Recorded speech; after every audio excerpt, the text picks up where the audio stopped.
Hello and welcome to City Corner. I'm your host, Todd Blackstock. On today's show, John Laughlin returns to St. Louis to host Game Show, and Dave Lange pens a new book about St. Louis City SC. So stick around for City Corner coming up next on STL TV.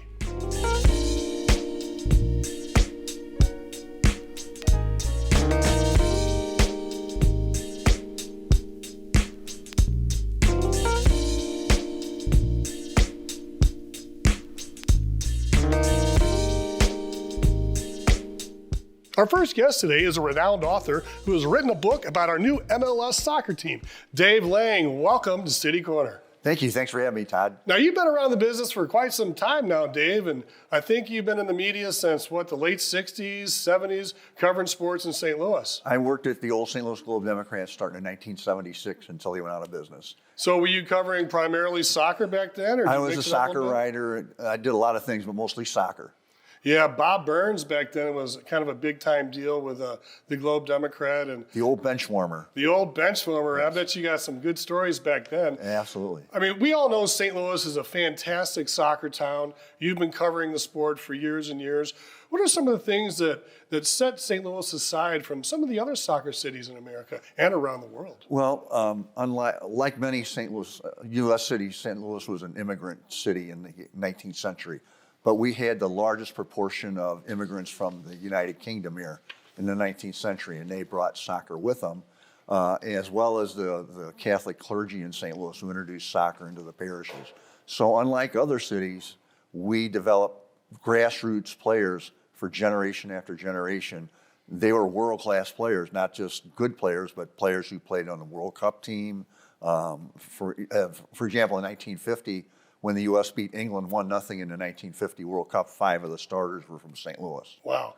That's pretty amazing, the game of our lives. That's it. You know, it seems like the Hill in general seems to be an epicenter.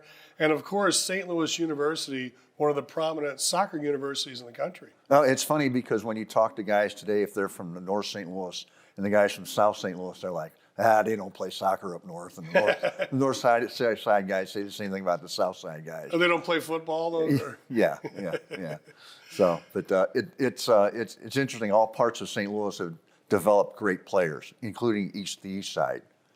Now, you've written several books. I think about 6 now. Yes. The first one I wrote for Reedy Press was called Soccer Made in St. Louis. Okay. It came out in 2011. It's the history of soccer in St. Louis. And the second edition came out in October of 2022. Now, when St. Louis was awarded an MLS team, everybody got very excited. But, it looks easy on the outside. But when you get a couple of great corporate citizens like, Worldwide Technology and Enterprise, they can start making things happen. I mean, they had the resources, a fantastic corporate citizen, and they did a lot of hard work behind the scenes. Oh, you can't say enough for what they've done in bringing soccer back to St. Louis. In terms of funding everything themselves, building a beautiful stadium, and putting in place a marketing plan that averaged sellouts every game this past their first season. I guess that, along with losing the NFL, people really wanted to jump on board with the MLS. I think the season tickets sold out in just a couple of hours. Now, they set a record for the number of advance season ticket sales. So this must be fun writing this book. So the next book is about year number 1 with St. Louis City SC. There were some highs, lows, mostly highs from what I can think of. Yes. But could you ask for a better script for an inaugural season? Oh, absolutely not. I mean, they win their first 5 games. That's never been done. It was interesting after the season was over. USA Today came out with a story saying they were the first expansion team in the history of the 5 major men's sports leagues in the United States to win their conference in the regular season. That's quite an achievement. It is quite an achievement, and they play a very aggressive style of soccer. I'm not sure if it's the European style. How would you describe it? It's an all-out attacking style. As soon as they win the ball, they go right to goal. They don't pass the ball around for like 20, 30 times before they try and score. It's an aggressive counter-attacking style, which is kind of the way a lot of the top teams play in Europe right now. I think it's more exciting than just playing keep away myself, because sometimes in soccer, when I was watching it sometimes, it'd be like a 1-0 game and everybody's going ballistic over like a pass. Yeah. or like a head ball or something like that. Everybody just goes crazy, but you don't get points from that. Yes. I mean, a great example was their first game of the season. They were playing in Austin. The score's tied 2-2 late in the game. They win the ball immediately. They send it forward, and Yao Klaus scores with 5 minutes to play to win the game.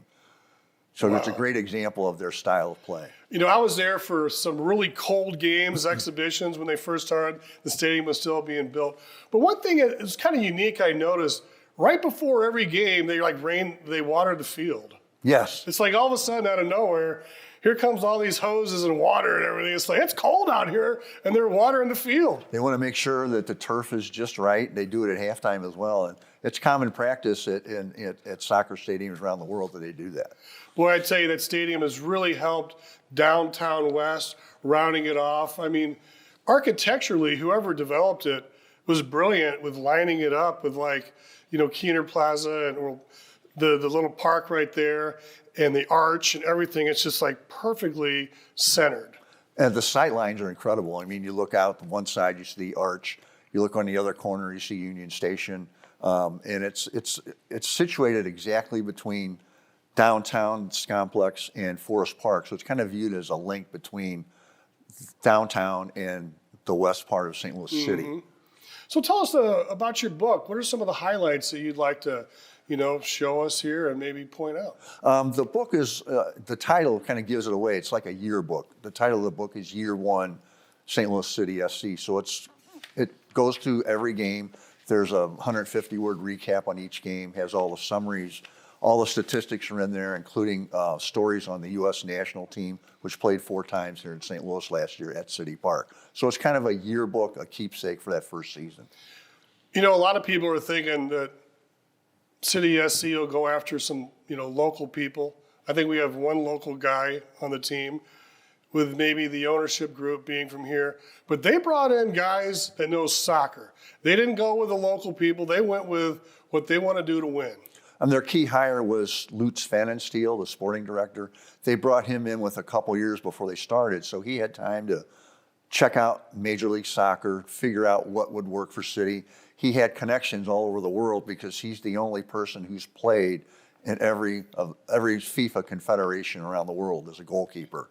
He's from Germany. He was a sporting director in the Bundesliga, so he had all kinds of knowledge and connections, which he used to bring in the players that he did. So soccer, it seems like the season goes on for quite a while, and they have quite a lot of exhibitions that don't count. They're called friendlies. Is that to compete against some of the top talent around the world, or just for exposure, or what are your thoughts? The way the soccer is played globally, there's the regular season league schedule. In addition, they have cups. Like almost every country has a cup championship. In the United States, it's called the U.S. Open Cup. And in addition, there's a Leagues Cup, which matches the teams from Mexico against teams from the United States.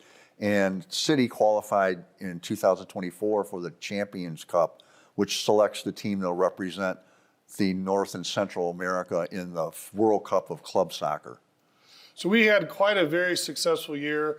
Were we one of the? Tell us about some of the records that you pointed out in your book that St. Louis City SC won this year. Well, finishing first in a conference has never been done in Major League Soccer in the regular season.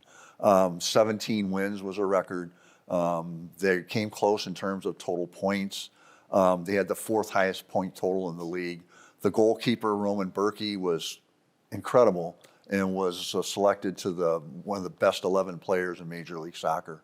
And the other day, a poll came out saying that the player said he's the toughest goalkeeper to beat in Major League Soccer. Suffice to say, I would think MLS is happy with St. Louis and the situation here. Oh, I don't see how they could be won anything else. I mean, they sold out every game, 22,423 at every game. St. Louis FC was a pretty cool thing to do. Going out there, I think Jim Cavanaugh really helped, revitalize that over in Fenton. And you had like a built-in fan base called the Hooligans. Yeah. They used to go crazy at those FC games, and that energy has been brought to City Park downtown, and I think it's infectious, and everybody wants to join in on all the singing and all the pageantry before the games. What do you think about all that? I think Jim Cavanaugh deserves a lot of credit for keeping soccer alive in the city during the 2010s. He bought the soccer park, then he gave it to St. Louis Scott Gallagher, brought in a second division professional team, St. Louis FC, that played here for 5 or 6 years. It kept the sport alive and kept it available for people to go out and watch, such as the supporters group you mentioned, the St. Louligans, who they're crazy, but they do a lot of good things, and everybody loves them because they occupy the whole north end of the stadium and just chant the whole game. You know, I put in for my deposit for my season tickets, and I get a call. You were too late. I'm like, I put in like a couple, like that day, like 2 hours after the sales opened. They said, we can put you in standing room with all those crazy people. I'm like, well, maybe 20 years ago, but Yeah, really. I think if I go now, I'll stay in a suite or sit in a seat. Any final thoughts about your book or, you know, the city, maybe some history in St. Louis? Because we've got some top men and women's talent that play in World Cups and all around the world. Well, when a national team played here in September against Uzbekistan, they recognized every living player from St. Louis who had played for the national team. There's 76 men who have played from St. Louis for the United States. And as far as I can determine, that's more than any other city except possibly New York City. So that was a great nod to the heritage. And an interesting point is the captain of both the men's and women's U.S. teams are from St. Louis, Tim Ream and Becky Sauerbrunn. So that says a lot about St. Louis still being a soccer It sure powerhouse. does. And we also have people like Bill McDermott, Mr. Soccer Yes. here in St. Louis, who has done so much over the years to keep it going and promote the sport. Absolutely. Bill is he's everywhere. He gives his time freely to to talk about soccer to people like you and me, and he does a great job for promoting soccer in St. Louis. Well, any final thoughts before we let you go? And where can we find your new book? The book is available for pre-order. There's a website called year1stl.com. The foreword is by Joey Zanaboni, who's the play-by-play announcer for St. Louis City, and it's published by Reedy Press. Well, Dave, thank you so much for joining us here on City Corner. We appreciate it. Thank you, Todd. I appreciate it. All righty. We're going to take a quick break now, but stay with us as John Laughlin from The Game Show will join us when we return.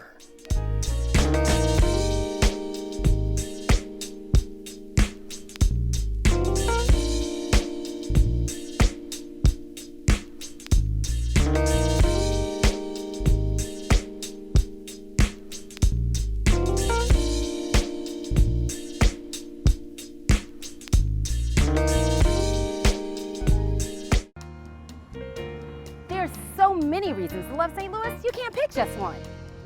What I love about St. Louis is the 79 unique neighborhoods and 108 beautiful city parks, including Forest Park, which is actually larger than Central Park in New York, and the gorgeous Tower Grove Park right here. And there's always something new to experience, no matter the time of day or the season. So come and experience St. Louis. You know, how you feel on the inside is just as important to me as how you feel on the outside. Oh, Daddy. I'm grown up in every way, care and take care of you. You're my grown up and I know you're there. I'm a grown up and you know I care. 'Cause it's you and me and me and you. So when you are okay or not okay, I'll take care of you.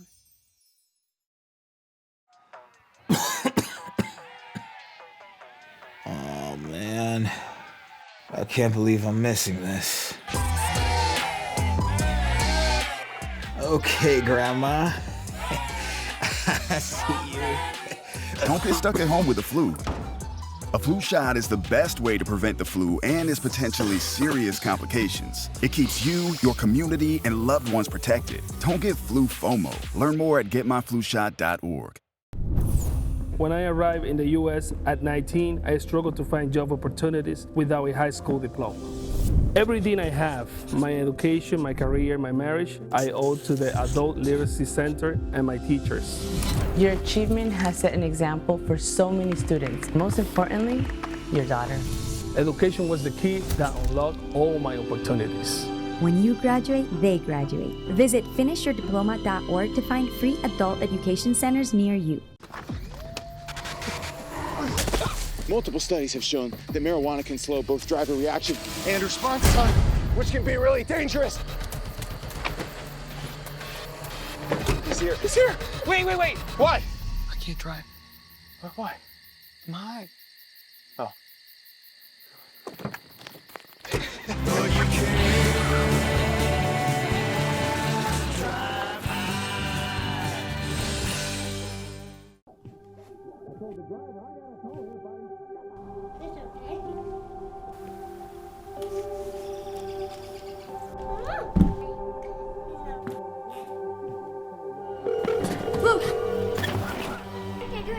Where's your emergency?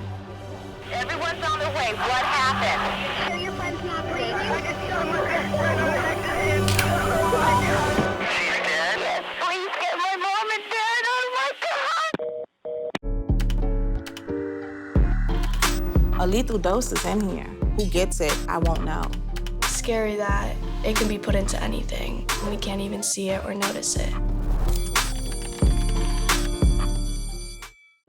I tell my son, I love you every single day.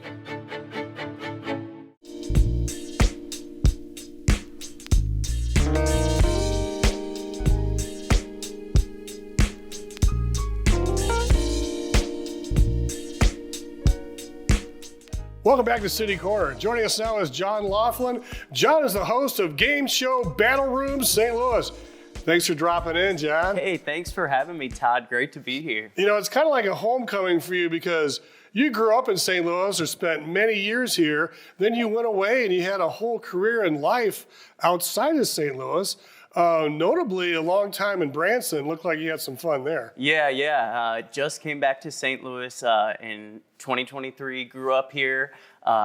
Moved down to Branson when I was 19. Got hired by Dolly Parton Stampede to be a horseback rider. They taught me everything about horses, and I performed there for about 12, 14 years. I also I was a singing server at Mel's Hard Luck Diner. So I bet you got a lot of tips there, huh? Oh yeah. I mean, people like they're finishing their pancakes and sausage. They throw you a couple quarters here and there. Singing for the supper. Singing for the supper. Yeah. I was telling you before the show, I did that on a riverboat cruise in Chicago one time. It was really cool, a great concept. And Branson, what a better town to do it. Don't they say Branson's like the Las Vegas of the Midwest? Yeah, live entertainment capital of the world, like shows after shows and so much entertainment down there. So a great place to gain some skills and entertain people, do what I love to do. Right, does Yakov Smirnoff still have a place there? Yakov still has a theater down in Branson.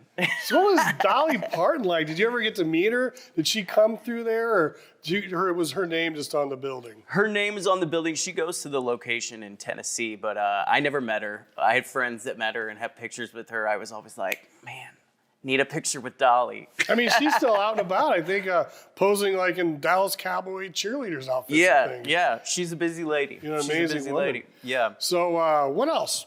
You know, it's before you got to St. Louis. I think the last couple of years, was it straight from Branson to here? Yeah, straight from, so I did Dolly Parton Stampede, Mel's Hard Luck Diner. I sang for the late Shoji Tabuchi. Yeah, I was a singer for Shoji Tabuchi and toured the country with him a little bit. Did some road shows, quite a few road shows, and it really gave me a lot of footing in entertainment. And I'm really grateful for my time in Branson. I love Branson, but my family's up here in St. Louis. I was missing being around them, missing St. Louis. Moved back last year. It's great to be back. Well, let's talk about the Battle Room.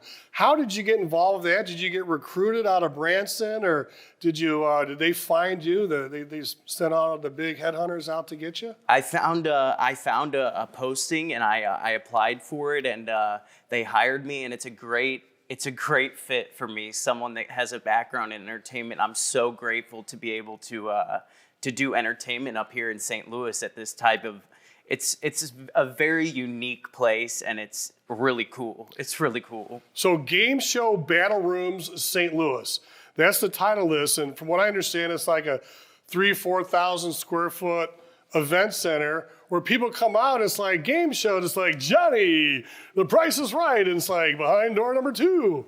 The survey says. Exactly. Yeah. We've got 2 arenas in our in our facility. One is the primetime showdowns and one is classic showdowns. Okay. So there's 2 different experiences that with 3 different games in each room, and you can have a group as small as 8 and a group as big as 36. So I mean, a lot of it's really unique experience, really cool. So what kinds of groups are coming in right now? I mean, I can think of birthday parties right off the top of my head, but I'm sure you're targeting groups of people. Like, what's the minimum? 10? Is there a minimum? Yeah, minimum is 8, and we can actually accommodate up to 72 people. We can put 36 in one room and 36 in the other room. So it's anywhere from a smaller birthday party or bachelorette party, or just even a family, up to a big corporate group of doing team building and stuff like that. So we're seeing a lot of diversity.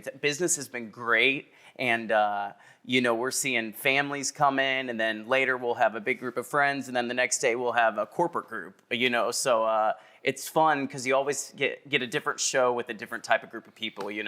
Oh, I bet every night it's like when you have different families coming in, you've got Aunt Martha over here and then Granny over here, and then you got little Joey, over here, and you can probably bring them all together, and, by the end of the day or by the end of the evening, they must all be laughing and having a great time. What is your key to entertaining these families and these corporate groups coming in there? What's your key? Really just making it personal, having a personal connection with them, making it a unique experience. Honestly, our games are so great that the guests just are into them. It's an experience. It's like they're in a game show in Hollywood, So with the lights, the theatrics, the live hosts, everything about it, it feels like you're in an actual game show. So it makes my job easier having all that around me, So there's the 2 different kinds of games. Can you explain the differentiation? Yeah, so in our classic showdowns room, we play survey battles, which is survey questions. You got to guess the top 4 answers. Survey says, like you said. We play spin and solve. So we got the wheel. Everyone comes and spins the wheel. You play spin the bottle?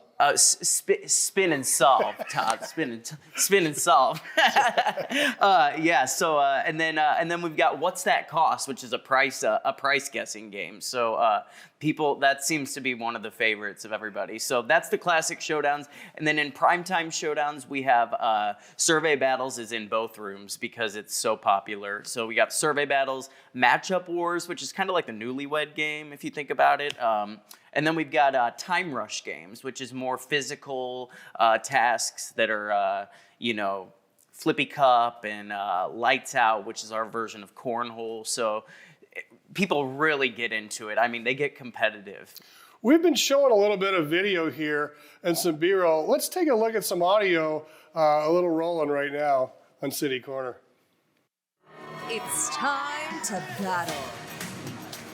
Game Show Battle Rooms is one of the nation's first game show experiences available for everyone to enjoy. Providing an immersive game show arena, engaging live hosts and a mix of your favorite game shows, created to culminate in the ultimate showdown. Are you ready to get started? Who's gonna win the show?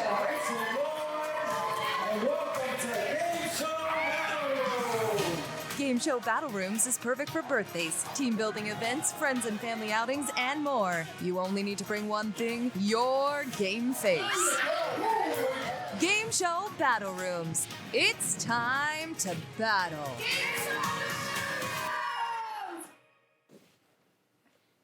You have these escape rooms and, battle rooms and axe throwing and interactive places.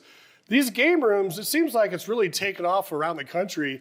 And it didn't start in St. Louis, but it seems like St. Louis is really jumping on board with this concept. And I know you're pretty familiar with the beginning of this. Yeah, so this concept originated out of Minnesota. 2 college roommates had the idea to bring the experience of going on a game show to the public. And they started in Minnesota, and there are now 11 locations. St. Louis was number 10. We opened on November 11th, and Chicago just opened as number 11 last month. And they plan to keep going and expanding across the country. So it's pretty cool. So when you're playing these games, is there a winner and there's a loser? Do you have prizes at the end of the night? There are no cash or prizes, so we tell our guests that they're playing for something much more important, and that's pride and glory and bragging rights. And so, and they of course get to hold our golden trophy and get their picture on our wall of champions. So, so they get a little something, but it's bragging rights for sure. Pretty much. It seems like this would be a great concept and a lot of fun for holiday parties and work groups. I mean, if you're a team leader and maybe you want to try to get some confidence in your employees, or maybe just get to know them a little bit. You bring them out to the game room and the game show, and you entertain them, and all of a sudden there's a bonding experience. They can sit back, have a couple of cold beverages while they're doing this, and have a lot of fun. It's true. I've hosted a couple of corporate groups, and they show up and they're a little more reserved when they come in, and then they get in the room and start playing the games, and you just see them. You see it as it happens. They're just lightening up and having fun, and by the end, they're just completely immersed in this, and it's very bonding, like you said. Right, Yeah. they all share their text messages, and they become Facebook friends and everything at those events. Yeah. Then they go out afterwards and have a little fun as well. What about bachelorette parties? That would seem to be a great venue for that. Yeah, we actually have specific content that we can put in for a bachelorette party. So the questions that they're asked are tailored to what would fit maybe a bachelorette party. So great option for a bachelorette party for sure, yeah. So how do you like the interaction and the crowd so far? I mean, is it selling out every night? Or? The crowds have been great. Business has been awesome. We've been booking up every week. It's been busy, all different types of groups.